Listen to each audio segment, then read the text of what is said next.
ಪ್ರಜಾಪತಿಶ್ಚರತಿ ಗರ್ಭೆ ಅಂತಃ ಅಜಾಯಮಾನೋ ಬಹುಧಾ ವಿಜಾಯತೆ ತಸ್ಯ ಧೀರಾಃ ಪರಿಜಾನಂತಿ ಯೋನಿಂ ಮರೀಚೀನಾಂ ಪದಮಿಚ್ಛಂತಿ ವೇಧಸಃ.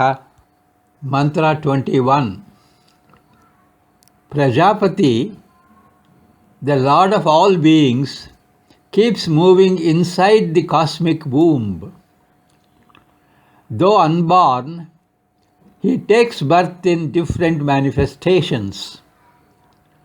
Wise ones know him to be the origin and source of the universe.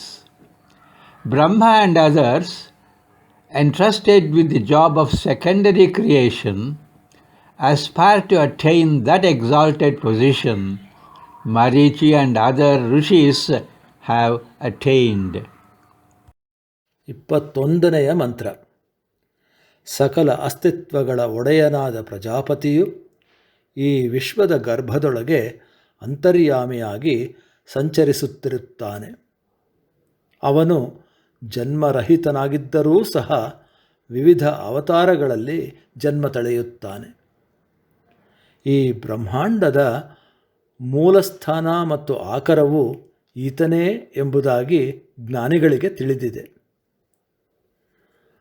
ಆನುಷಂಗಿಕ ಸೃಷ್ಟಿಕ್ರಿಯೆಯ ಹೊಣೆ ಹೊತ್ತಿರುವ ಬ್ರಹ್ಮ ಮತ್ತು ಇತರ ಸಮ್ಯಕ್ ಜ್ಞಾನಿಗಳು ಮರೀಚಿ ಮತ್ತು ಇತರ ಋಷಿಗಳು ಪಡೆದ ಉತ್ಕರ್ಷ ಪದವಿಯನ್ನು ಹೊಂದಲು ಬಯಸುತ್ತಾರೆ.